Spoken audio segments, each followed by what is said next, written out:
Salve, salve, meu amigo, minha amiga, seja muito bem-vindo, seja muito bem-vinda a mais um vídeo aqui do meu canal. Se você ainda não é inscrito, se está chegando pela primeira vez, não deixe de se inscrever, deixar o seu like, ativar o sininho para não perder as novidades e especialmente comentar aqui para gerar esse fórum, não é? Hoje, depois de algum tempo aí sem postar novos vídeos, eu precisei vir aqui ao canal para comentar um pouco sobre essa história de técnico estrangeiro no Brasil.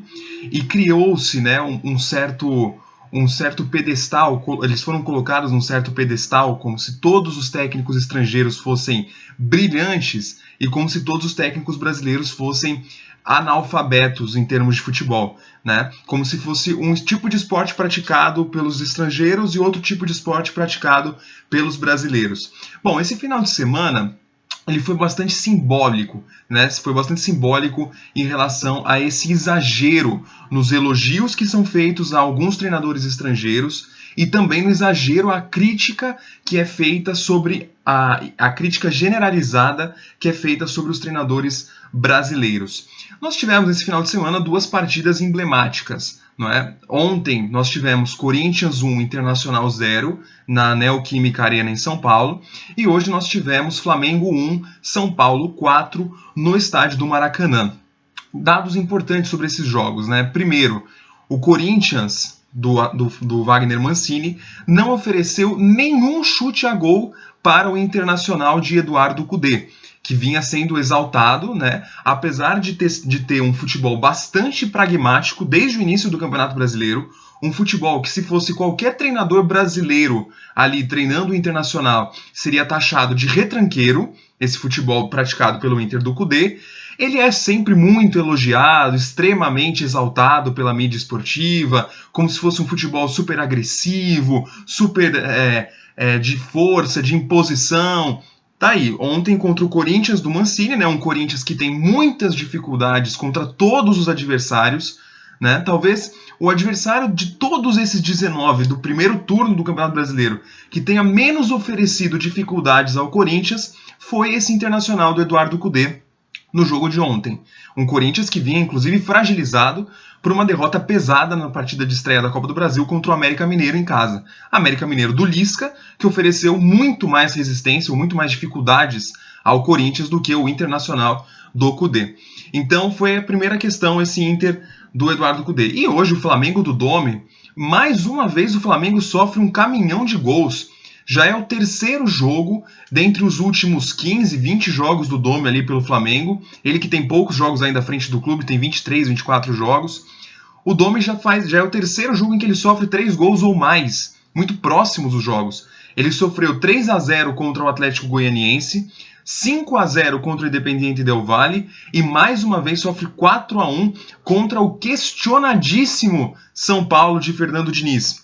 Diniz que está sempre na corda bamba, né? Que sempre é questionado, que tem muitas dificuldades defensivas e o Flamengo hoje conseguiu marcar apenas um gol. É verdade que teve 2 pênaltis não convertidos, né? Aliás, 2 pênaltis bastante questionáveis, especialmente o segundo, em cima do Gerson, que fez uma belíssima jogada. Aliás, um jogador espetacular, o Gerson, assim como é o Pedro na equipe do Flamengo, fez uma jogada incrível, um pênalti daqueles famosos pênaltis mandrakes, né?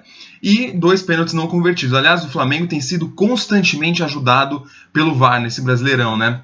Já não bastassem os tais lances ajustados de impedimento, que não deveriam ser marcado impedimento, deveria ser sempre gol, né? Porque aí você coloca uma linha azul e uma linha vermelha. Você não sabe, na hora que você vê a imagem, você não tem como saber direito qual que está na frente de qual. Aí vai da escolha do cara que está lá no VAR. Fora que ele ainda está escolhendo o frame exato em que a bola sai do pé do jogador para o lançamento ou para o passe, né? Então, assim, na prática da prática, o cara que está ali na cabine do VAR, ele escolhe se ele vai dar ou não o impedimento. E aí vira um lance interpretativo, um lance que era sempre tido como mesma linha. Esse tipo de lance deve ser validado pelo VAR. Isso diminuiria e muito as polêmicas que o VAR continua recebendo, e justamente porque interfere em lances que deveriam ser priorizadas as jogadas de ataque, ou seja, deveriam ser validados os gols, né? Mas parece que esses lances são sempre a favor do Flamengo, é uma coisa impressionante. Já teve um jogo contra o Santos que foi bizonho, né? Que teve 2 gols dessa forma mal anulados contra a equipe do Santos, contra o Flamengo, e hoje mais uma vez o VAR, né? Esse lance do Pedro acertadamente foi dado o gol, mas esses pênaltis aí que o Flamengo dá, né, que o Flamengo recebe, não é todo o time do Brasil que tem recebido esses mesmos lances de pênalti, não. Ontem, contra o Internacional, nós vimos um pênalti em cima do Ramiro, que escandalosamente foi marcada uma falta do Ramiro no goleiro Marcelo Lomba. Mais um escândalo de arbitragem, mesmo com a existência do VAR. Então, a existência do VAR não é ruim, mas não se pode ignorar que o VAR precisa de mudanças. Essa é a grande questão. O conceito do VAR é lindo. A prática, a implementação do VAR precisa de mudanças para ontem, para que essa seja uma mudança, ou para que o VAR seja uma evolução no futebol, e não uma regressão, um retrocesso no futebol, né? Acho que essa que é a questão, não se deve haver resistência da CBF à mudança do VAR.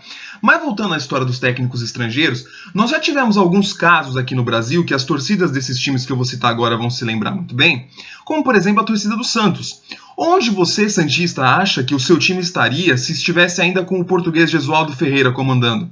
Um time que foi vergonhosamente eliminado do Campeonato Paulista pela Ponte Preta num jogo em que não jogou absolutamente nada, contra um adversário que até 2 rodadas antes de ser classificado para o mata-mata estava na zona de rebaixamento do Campeonato Paulista, estava para cair, passou na Bacia das Almas e eliminou o Santos com a maior tranquilidade do mundo.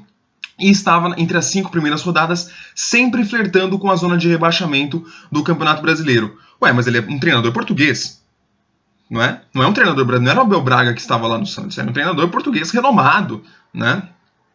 Então, esse caso do Santos, assim como o caso de Dudamel no Atlético Mineiro, mais um trabalho pífio feito aqui no início do ano, mostra que não deve haver esse pedestal todo sobre treinadores estrangeiros, né? Nós temos bons treinadores estrangeiros e nós temos bons treinadores brasileiros.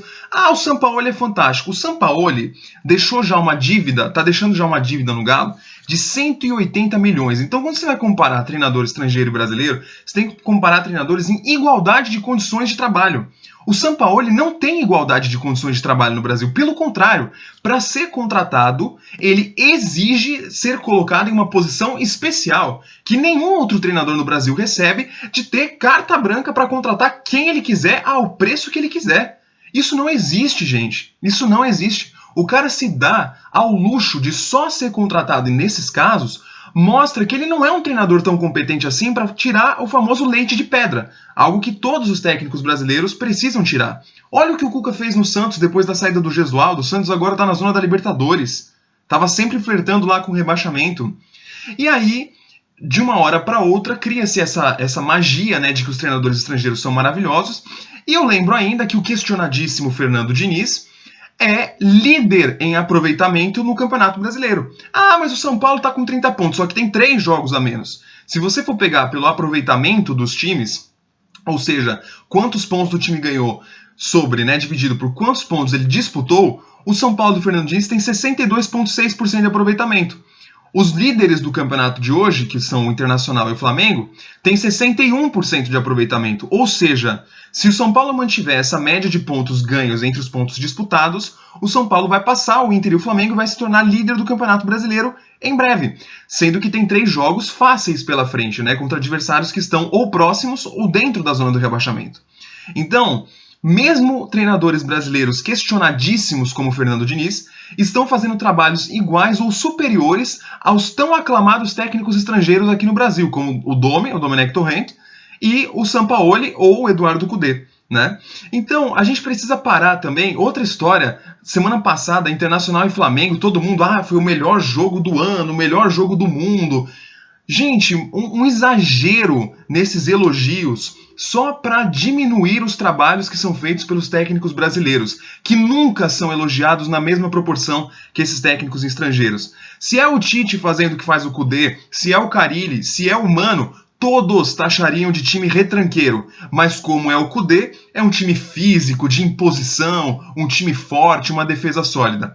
Tá aí. Não é uma questão de ser xenofóbico ou de ser patriota. Tá uma questão de coerência e clareza na análise. Forte abraço a todos.